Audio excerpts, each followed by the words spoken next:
अब हम school management और सिस्टम पर वर्क करने जा रहे हैं। इसके पहले भी हमने स्कूल मैनेजमेंट डेटा सेट तैयार किया था, लेकिन वो पर्टिकुलरली एक ही स्कूल को ध्यान में रख करके हमने डिजाइन किया था। उनकी जो जो रिक्वायरमेंट थी उसके आधार पर हमने काम किया था।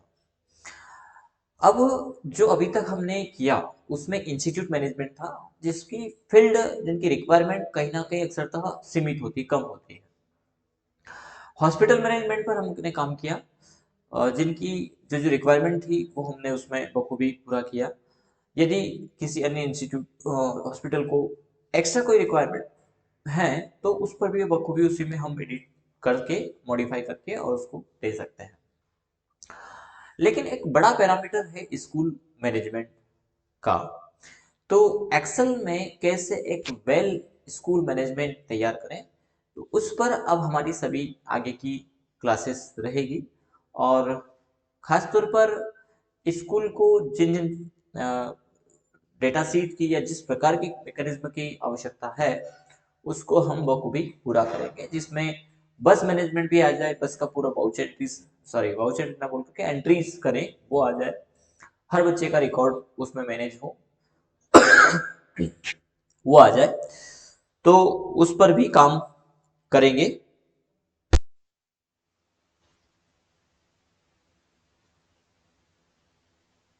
तो इसमें कोई दो राय नहीं है कि स्कूल मैनेजमेंट एक बड़ा डेटाबेस है, उस पर काम करना है और उसको प्रिपेयर करना भी कहीं ना कहीं थोड़ा सा पेचीदा होगा, समय भी इसमें लगेगा। और यूजर जो खास तौर पर एडवांस एक्सेल सीख रहे हैं उनके लिए भी थोड़ा सा पेचीदा होगा। लेकिन जब आप इस प्रकार के मैकेनिज्म पर काम करेंगे तो ये बहुत आसान हो जाएगा। और जो पूरा एडवांस एक्सेल का सीरीज है, हमने जैसे पहले भी कहा कि 499 का पैकेज है, यानी 499 रुपए में आप घर बैठे ही एडवांस एक्सेल सीख सकते हैं। कई स्टूडेंट का कहना है कि सर हमारे पास सिस्टम नहीं है। तो सिस्टम का भी एक तरीका है कि आप किसी भी एमपी ऑनलाइन या साइबर कैफे पे जा करके प्रैक्टिकल कर सकते हैं, या किसी इंस्टीट्यूट पर भी आप, अपना नियरेस्ट इंस्टीट्यूट है वहां पर यदि एडवांस एक्सेल नहीं सिखाते हैं तो आप उनसे प्रैक्टिकल सेशन की बात करिए कि हमारा प्रैक्टिकल 1 आवर्स का रहेगा।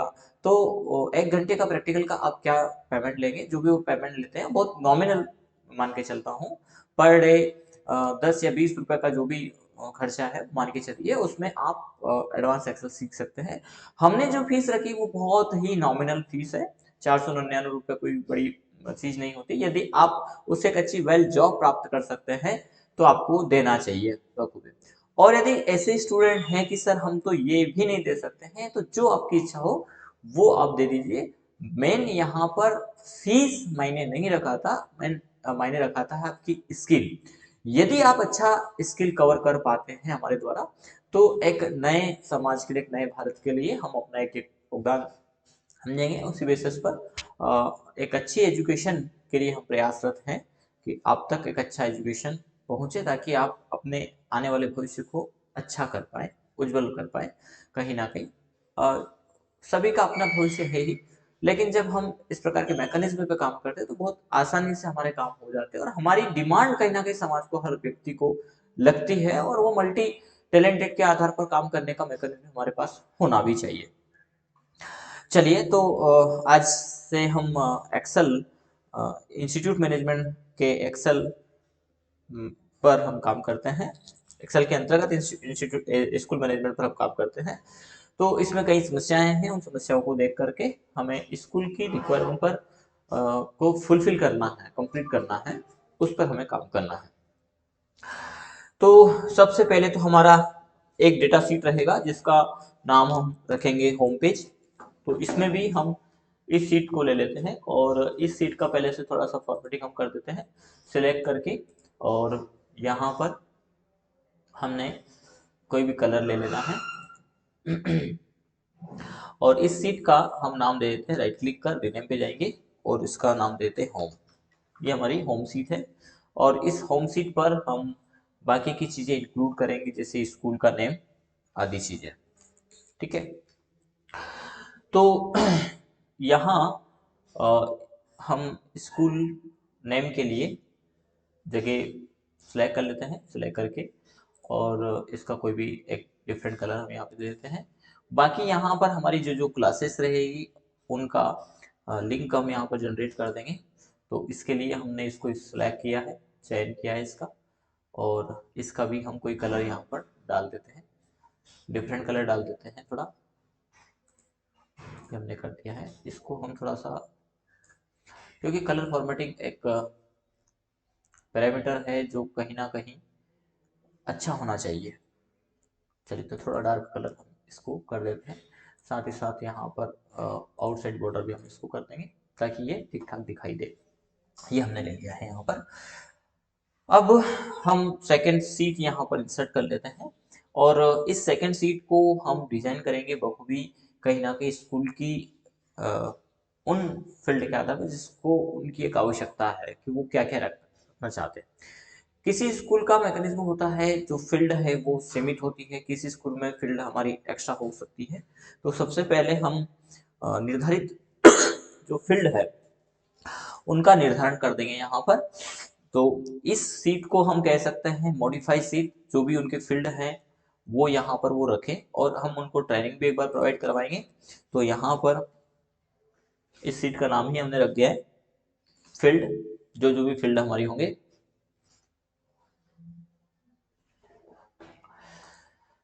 तो एक स्कूल को जिन जिन फील्ड की आवश्यकता है वो यहाँ टाइप करेंगे।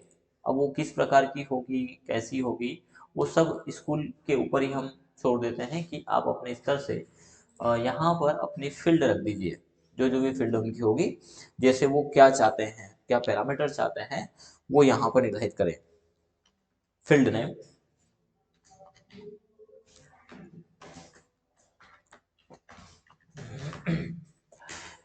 तो एक स्कूल में कौन कौन सी फील्ड होगी, तो सबसे फर्स्ट तो सीरियल नंबर होगा ही होगा। इसके बाद किस क्लास में कहाँ पर क्या वो रखना चाहते, कौन कौन सी क्लास होगी वो, पर हर क्लास में कहीं ना कहीं सीरियल नंबर के बाद एक और चीज वो है इनरोलमेंट नंबर। वो हम यहाँ पे डाला है। इनरोलमेंट के बाद डेट ऑफ एडमिशन, एडमिशन कब हुआ, name of student, father name,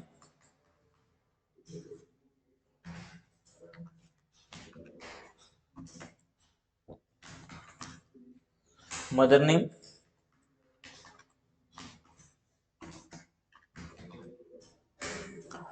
इसके बाद ट्रिपल एसएसएम आईडी का यहाँ कंसेप्ट होता है। तो ट्रिपल एसएसएम आईडी ये हम डाल देंगे। और किस क्लास, वैसे हर क्लास का एक मैकेनिज्म है ही, लेकिन हम फिर भी क्लास चाहें तो यहाँ पर डिफाइन कर सकते हैं किस क्लास में एजुकेशन हुआ है। और इसके बाद डेट ऑफ बर्थ यहाँ पर भी फिलहाल के लिए छूटा हुआ है, तो DOB हम यहाँ पे डाल देंगे। इसी के बाद यदि अन्य फील्ड कोई यहाँ पर रखना चाहते हैं, जिसे बैंक डिटेल स्टूडेंट का, तो बैंक का अकाउंट नंबर, उसका यदि बैंक का डिटेल रखना चाहते हैं तो IFSC नंबर। इसके बाद इनकी एडमिशन फीस का शेड्यूल हम यहीं पर निर्धारित कर देते हैं।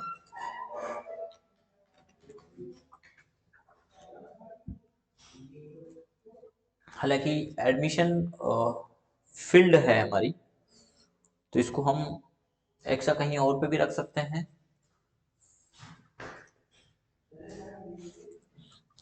ये तो हो गया हमारे सेशन, यानी हम इसको कह सकते हैं एडमिशन फील्ड कह सकते हैं इसको, ताकि एडमिशन में हमारे यहाँ पर फील्ड बन जाए, यानी स्कूल की रिक्वायरमेंट के अकॉर्डिंग वो अपने फील्ड में यहाँ पे निर्धारित कर दें। इसके बाद फीस फील्ड, तो ये एडमिशन फील्ड हम कह सकते हैं।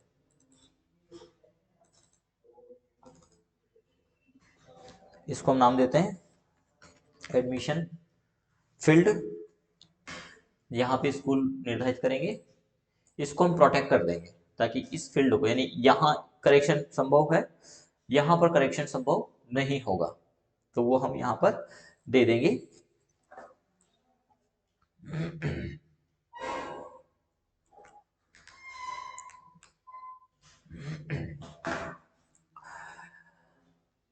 तो ये हमने फील्ड रख दिए हैं, और भी जो फील्ड होंगे वो यहाँ डाल दी जाएंगे।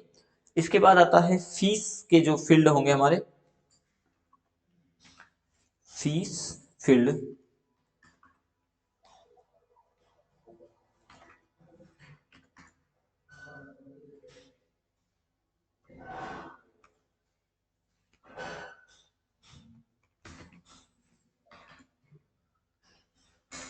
ठीक है, और उसमें क्या मैकेनिज्म है वो अपना मैकेनिज्म डाल दें, जैसे एडमिशन फी,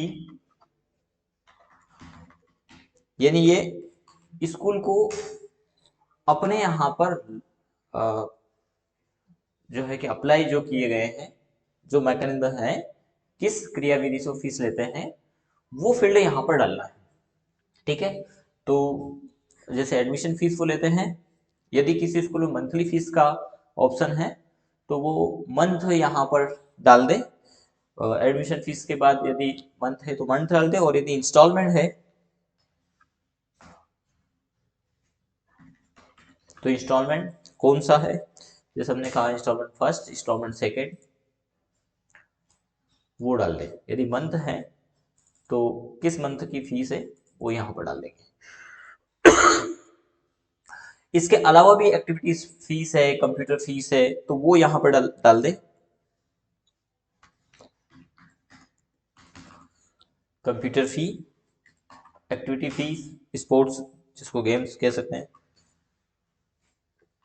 तो वो फील्ड डाल, यानी जो जो फील्ड यहाँ पर लागू है वो फील्ड यहाँ पर डाल देना है। अब इसी के आधार पर, इन्हीं फील्ड के आधार पर हम आगे काम करने वाले हैं, ताकि स्कूल अपने स्तर से फील्ड डाले और वो पूरा डेटा उनके आधार पर यहाँ पर कन्वर्ट हो जाए। अब हम चलते हैं नेक्स्ट सीट पर। ये सीट हमारी किसी भी क्लास के लिए हो सकती है। फिलहाल हम इस सीट का नाम दे देते, नर्सरी का, एलकेजी यूकेजी सारी क्लासेस बनाएंगे, पर फिलहाल हम कह सकते हैं कि ये फर्स्ट क्लास का है, तो हमने डाल दिया फर्स्ट। ठीक है, और इसी को यानी एक ही सीट को हमें डिजाइन करना है। इसके बाद जो है कि बाकी सीट पर हम इसको पूरा लागू कर देंगे। तो हमने फर्स्ट क्लास का डिजाइन कर लेना है। अब यहाँ पर जो फील्ड होंगे वो कहाँ से आएंगे वो हमें यहाँ पर निर्धारित कर देना है। तो हमारे जो फील्ड है वो हम यहीं से ले लेते हैं। अब वो फील्ड कैसे रहे हमारे, तो हम फील्ड ऐसे रखेंगे और रिकॉर्ड हमारे ऐसे जाएंगे, 1 बाय 1 चलते जाएंगे। लेकिन एक और, क्योंकि इंस्टीट्यूट मैनेजमेंट और हॉस्पिटल मैनेजमेंट अभी तक जो हमने काम किया उसमें कुछ समस्याओं का सामना बखूबी करना पड़ा। जैसे इंस्टीट्यूट मैनेजमेंट की बात करें तो हमने कहा कि 4 या 6 कोर्स हो रहे हैं, 7 या 8 कोर्स हो रहे हैं मैक्सिमम, ये मान के चले। हमने उसमें एडमिशन सीट पर 4 कोर्स के एडमिशन पैरामीटर डिजाइन किए थे, एक ही सीट पर, डीसीए, पीजीडीसीए, सीपीसीटी और टेली। 4 कोर्स था तो हमने मैकेनिज्म ऐसा रखा कि वहीं से एडमिशन, यदि हमने पीजीडीसीएम लिया है तो पीजीडीसीएम में चला जाए, डीसीएम लिया है तो डीसीएम चला जाए, सीपीसीटी में लिया है तो सीपीसीटी में चला जाए, इस प्रकार का मैकेनिज्म था। लेकिन यदि हायर सेकेंडरी स्कूल है तो एक ही सीट पर 12 एडमिशन पैरामीटर रखना थोड़ा सा कहीं ना कहीं टफ जैसा होगा या अटपटा होगा, यूं कह सकते हैं। साथ ही साथ कंप्यूटर इंस्टीट्यूट में या इंस्टीट्यूट मैनेजमेंट में फील्ड सिलेक्टेड है, लिमिटेड है, नाम है, पिताजी का नाम है, कोर्स है, फीस स्ट्रक्चर के कुछ ऑप्शंस उसमें रखे हैं। लेकिन स्कूल मैनेजमेंट में फील्ड भी ज्यादा है, क्योंकि ट्रिपल एसएसएम आईडी भी है, बच्चे का डेट ऑफ बर्थ भी है, एडमिशन भी है, माता पिता का नाम भी है। इसके अलावा क्लासेस के भी ऑप्शंस यहाँ पर डिफाइन किए गए हैं। तो और भी हो सकते हैं, बैंक डिटेल भी है, ब्रांच भी है। तो स्कूल वालों की रिक्वायरमेंट कुछ ज़्यादा हो सकती है, उसके आधार पर हमें यहाँ पर काम करना है। तो फर्स्ट ऑफ तो हम एडमिशन पैरामीटर पे यहाँ पर काम कर रहे हैं। तो जो एडमिशन है वो फील्ड यहाँ पर स्वतः ही आना चाहिए। तो इसके लिए हम यहाँ पर डेटा अरेंज कर लेते हैं पूरा। इसके लिए हम कंडीशन के आधार पर काम करेंगे। तो सबसे फर्स्ट तो एडमिशन वाली बात आ रही है, तो हम सिलेक्ट करेंगे इक्वल, और जो हमारी फील्ड है वो यहाँ पर दे देते हैं एडमिशन फील्ड नेम। तो एडमिशन फील्ड ऐसा भी लिख सकते थे, पर चूंकि हमें डेटा इसी फील्ड के अकॉर्डिंग ही उठाना है, यहाँ पर आ जाए ऑटोमेटिक, तो हम यहाँ पर लगाएंगे इक्वल इंच लुकअप का फॉर्मूला, और किसके आधार पे आए, तो ये हमारी फील्ड हो गई B1, कॉमा कहाँ से आए, तो इस फील्ड से आ जाए, तो यहाँ से हम डेटा देना स्टार्ट करेंगे, और कहाँ तक, तो हम एक्स्ट्रा फील्ड हम यहाँ पर सिलेक्ट करके चल रहे हैं कि 20 मैक्सिमम 20 हो सकती है, और भी यदि ऐसी संभावना है तो हम आगे का ले सकते हैं। ठीक है, इतना हमने यहाँ पर ले लिया है, कॉमा लगाएंगे। अब किस रो का वैल्यू चाहिए, हमने अभी कह दिया कि दूसरे का, यानी सीरियल नंबर यहाँ पर आ जाए। ठीक है, तो सीरियल नंबर यहाँ पर आएगा, कॉमा 0 कोष्टक बंद और एंटर, तो ये यहाँ पर सीरियल नंबर आ गया। अब जो सीरियल नंबर होता है, असल में ये फील्ड हमारे एडमिशन पैरामीटर में लागू होगा, तो हमें यहाँ पर सीरियल नंबर नहीं चाहिए होता है। हम सीरियल नंबर तो ऑटोमेटिक जनरेट करेंगे, तो हम डेट ऑफ एडमिशन की बात करेंगे, वो यहाँ पर चाहिए रहता है, तो हम यानी इनरोलमेंट नंबर यहाँ पर क्या दे देंगे, 3 दे देंगे, सॉरी रो नंबर 3 दे दिया, तो ये इनरोलमेंट आ गया है। लेकिन आगे का हम इसको जब खींचे अप्लाई करें तो ये ऑटोमेटिक आ जाए, इसके लिए यहाँ पर दिया हमने 3। ठीक है, तो हम इस रो के आधार पर ले लेते हैं, 3 4 5 ऑटोमेटिक चेंज हो जाए। तो इस फंक्शन में जहां 3 दे रखा है, यहाँ पर हम फॉर्मूला यूज करेंगे रो का, रो कोष्टक, रो टू रो यहाँ पर चले तो हम जो रो का नंबर आएगा उसमें से माइनस कर देते हैं, क्योंकि हमने अभी 3 दिया था, तो यहाँ पर 3 नंबर हमें चाहिए, यदि हम -2 करते हैं तो ये 1 आएगा, हैज वैल्यू आ गया है। ये रो है हमारी 2 का, तो हम फर्स्ट ऑफ तो 2 ही यहाँ पर दे दें, तो ये ऐसे नंबर आया। अब हमें चाहिए 3 नंबर का, यानी 3 फील्ड का चाहिए, तो हम यहाँ पर, या फिर सीरियल नंबर हम यहाँ पर रखे ही नहीं, क्योंकि सीरियल नंबर तो हम ऑटोमेटिक ही जनरेट करेंगे, लेकिन सीरियल नंबर हमें वहां चाहिएगा। ठीक है, इसको अब रहने देते हैं, और हम यहाँ पर दे देते हैं 2 का वैल्यू आया है, यानी रो नंबर 2 है, इसमें +1 करवा देते हैं, तो एक वैल्यू हमें बढ़ करके मिलेगा, यानी इनरोलमेंट नंबर मिलेगा। अब हम चाहेंगे कि ये ऑटोमेटिक आगे का भी आ जाए, कहाँ से आए, तो B1 से ही आए, तो इसको लॉक कर देना है, क्लिक करके F4 से लॉक करेंगे, और जो हमारा टेबल अरे है ये भी चेंज ना हो, तो ये भी लॉक करेंगे C1 से C13 तक का, और बाकी का नंबर यहाँ पर चेंज होता जाए, तो ये आगे की फील्ड स्वतः ही आ जाएगी, यानी इसको हम क्लिक करके इसे अप्लाई कर देंगे। तो जितने भी फील्ड स्कूल वाले देंगे उनके फील्ड वही आएंगे। यदि किसी स्कूल ने यहाँ पर जो है कि मैनेज किया है, तो डेटा रेंज, तो वो यहाँ पर आए। ठीक है, चलिए अब ये वैल्यू आ तो रही, लेकिन उतनी ही वैल्यू आई जितनी स्कूल ने दिया है, तो इसके लिए हम यहाँ पर ट्राई करके देख सकते हैं ऑफसेट का फॉर्मूला, इक्वल ऑफसेट रेंज, हमने ये दिया, ये हमारी रेंज है, कॉमा रो नंबर नहीं देना है, कॉलम नंबर नहीं देना है, हाइट में हमें काउंट का फॉर्मूला लगाना है, काउंट इफ, रेंज हम देंगे, ये हमने रेंज दे दिया है, रेंज देने के बाद कॉमा क्राइटेरिया, डबल रेटेड में हमें देना है स्टार एंड क्वेश्चन मार्क्स, कोष्टक बंद, देन एंटर। अब हम असल में तो ये सभी का वैल्यू है, यदि हम इसको आगे लागू करें तो ये डेट ऑफ बर्थ और रेफरेंस आ गया है, जहां तक का है वहीं तक ही आ गया है। ठीक है ना, तो ये वैल्यू हमने जहां से दिया है वहीं पर हम असाइन कर दें इस फॉर्मूले को, यानी ऑफसेट के फॉर्मूले को, ये रेंज हमने दे दिया है, तो यही रेंज की जगह हम ऑफसेट का फॉर्मूला दे देंगे, तो ये कहाँ लग जाएगा, यानी ये एज लुकअप ने दिया, यानी यहां पर हम लगा देते हैं ऑफसेट, ऑफसेट कॉमा लगा करके यहां पर लगा देंगे हम काउंटिव, इक्वल काउंट इफ, ये प्रैक्टिकली देखने की कोशिश कर रहे हैं किस प्रकार से काम होना है। अब काउंट इफ में जो वैल्यू होगी वो हमारी फील्ड होगी यहाँ, और यहां से हम सिलेक्ट कर लेते हैं इसको,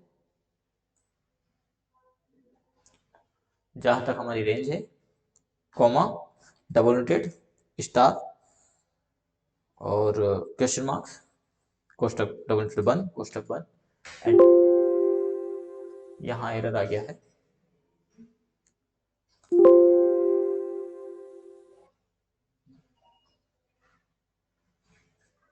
क्योंकि हमने ऑफसेट के अंतर्गत रेंज तो हमने ये दे दिया है, ये पूरा रेंज में है इस लुकअप जो हमने दिया है, फिर कॉमा लगा करके रो, कॉलम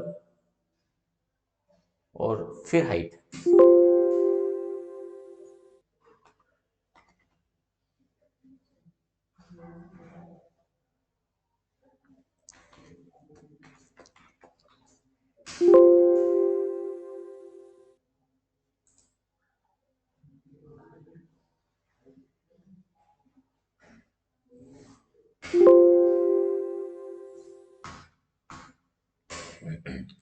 हम नॉर्मली इसको टाइप करके देखते हैं एक बार, इक्वल ऑफसेट, ऑफसेट में रेफरेंस ले रहा है, तो रेफरेंस में असल में रेंज देना होती है, जहां तक आए वहीं तक देने के लिए। हालांकि हम इफ एरर का भी फॉर्मूला लगा सकते हैं, इसको इतना देने की आवश्यकता नहीं है। हम दूसरे तरीके से एक बार देखते हैं, इससे आपको भी आसानी हो जाएगी इसको समझने में। ये एनरोलमेंट आया है, तो यहाँ जीरो नहीं चाहते हैं, है ना? तो हम इफ एरर का एक बार फॉर्मूला लगा करके देखें, इस लूप के पहले इफ एरर, क्योंकि वैसे एरर है नहीं यहाँ पर, इफ एरर की जगह एच लुकअप का फॉर्मूला, नहीं तो ब्लैंक। यहाँ एरर नहीं है, असल में ये जीरो है कॉलम इंडेक्स, तो ये ब्लैंक ना दे करके फिर से जीरो दे रहा है, क्योंकि एरर की जगह ये देगा। ठीक है, तो हम यहाँ फील्ड में जाकर के देखें, इसके बाद हमारी वैल्यू जीरो है, तो हम इसको दे सकते हैं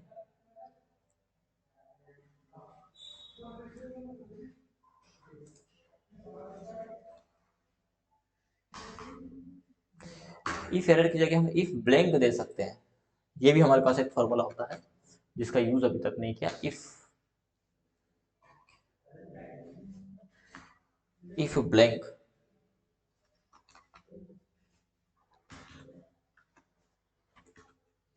या if NA, return value then hash.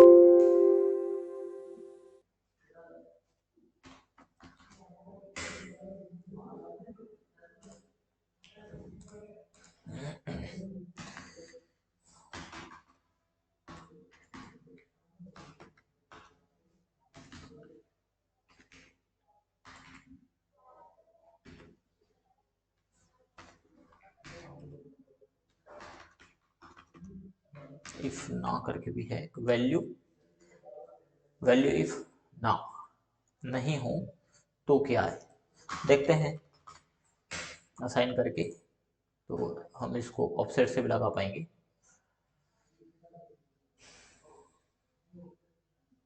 Offset में ये हो सकता है कि जब ऑफसेट से हम इसको असाइन कर रहे हैं, जैसे हमने यहाँ हेज ना दिया है, तो हम यहाँ इफ एरर लगा करके जब इसको देंगे तो आई थिंक ये नहीं आएगा ऐसा।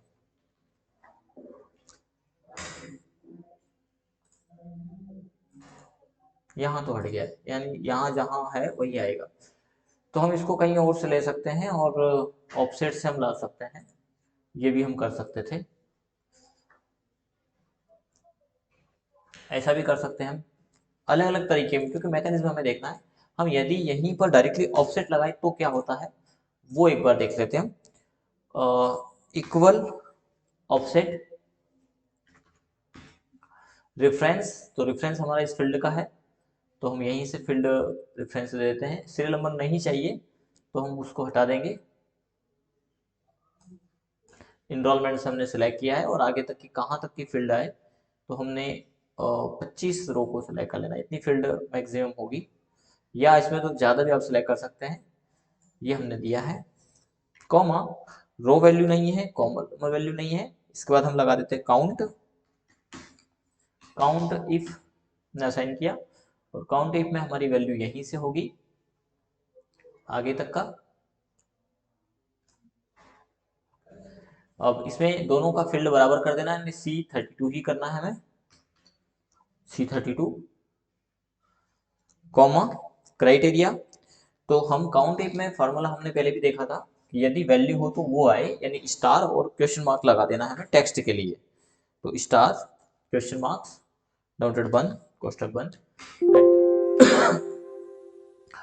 ये हैज वैल्यू जनरेट कर दिया है। क्यों किया है उसका कारण, हैज वैल्यू क्योंकि ऑफसेट का फॉर्मूला यहीं से वैल्यू उठाता है, किसी दूसरे फॉर्मेट से नहीं उठाता है, ये इसका कारण है। तो हम यहाँ वैल्यू वी लुकअप से उठा करके इसको देने का प्रयास करेंगे, यानी इस कंडीशन पर जो फील्ड दिए हमने। तो यहाँ पर हम लगा देते हैं एच लुकअप, लुकअप वैल्यू होगी हमारी फील्ड ये B1 जो लॉक होगी, कॉमा टेबल अरे हमारा C3 से C32 हो ही गया है, और इसमें रो की संख्या जो हमने दिया था वो दिया था कॉलम के अकॉर्डिंग वैसे तो हमने रो फॉर्मूला लगाए थे यहाँ पर, रो और +1 कर दिया था इसमें, और वैल्यू हमारी C2 से स्टार्ट हुआ है, +1 कर देंगे हम, कॉमा 0 कोष्ठक बंद। इसमें ये एरर दे रहा है, इस वैल्यू को ये काउंट नहीं कर पा रहा है, यानी ये रेंज ले नहीं पा रहा है ऑफसेट का फॉर्मूला।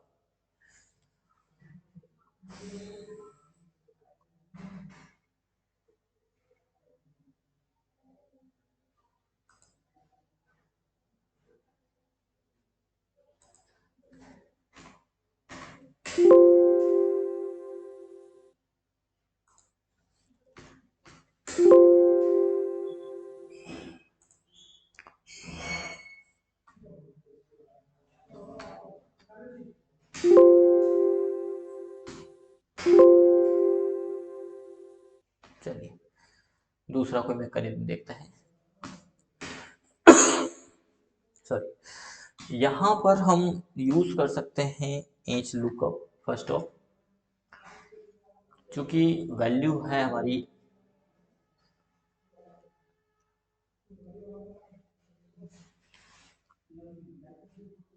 लुकअप वैल्यू हमारी ये है जो हमने लॉक कर दिया है, कॉमा टेबल अरे, टेबल अरे। अच्छा, टेबल अरे में हम क्या इफ कंडीशन लगा सकते हैं, काउंट इफ लगा के देखते हैं यहाँ पर टेबल अरे की जगह, काउंट इफ रेंज हम देंगे, तो ये फील्ड है हमारी यहाँ से यहाँ तक, comma double noted star question marks double noted बंद कोष्ठक बंद। यदि रेंज आए वैल्यू हो तो क्या करें, रो इंडेक्स मांग रहा है अभी ये कॉमा लगाने पर, तो हम रो का फॉर्मूला वैसे ही चलेगा नहीं संभवतः, +1 कॉमा 0 कोष्ठक बंद एंटर, ये है इतना आ गया है। तो वो तो आना ही था, क्योंकि यहाँ पर इस फॉर्मूला का कोई औचित्य नहीं है। C2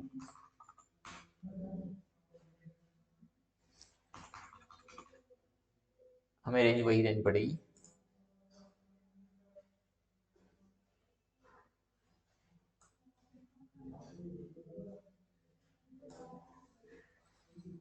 इनको लॉक भी कर देते हैं हम।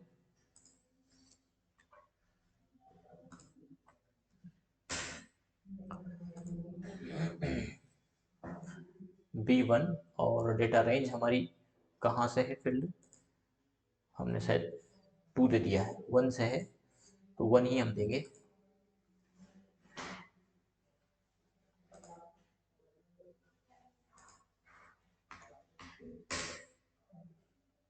ये तो आ गया है। हम बस यहाँ पर 0 नहीं आए ये कंडीशन देना चाहते हैं। तो चूंकि हमने टाइप किया ही नहीं है तो हम यहाँ पर लगा सकते हैं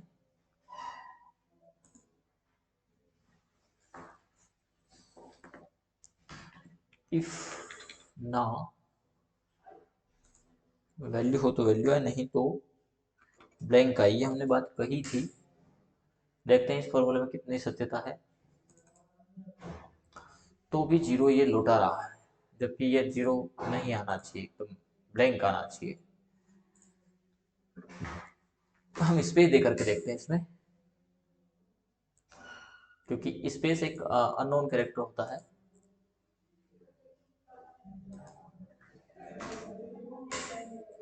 क्या हमारा फॉर्मूला ये ले रहा है ना पर?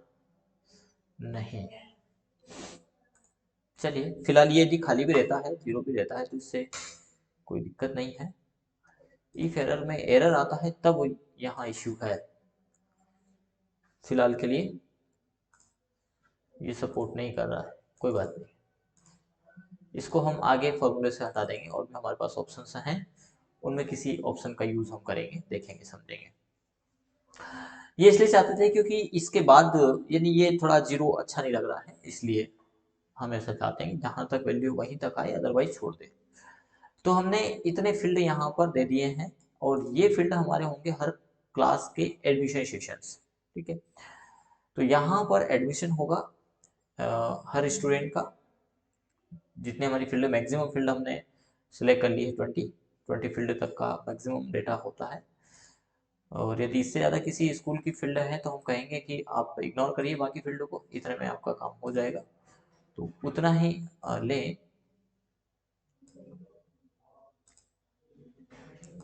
इस प्रकार से तो अभी तक आपको ये डिजाइन करना है, बाकी का नेक्स्ट क्लासेस में हम इसकी नई कंडीशंस को लेकर के आएंगे और उनको समझेंगे। और इस प्रकार धीरे धीरे आप एडवांस एक्सेल को प्रैक्टिकली करते जाइए, बखूबी ये सब चीज़ें आप कर पाएंगे।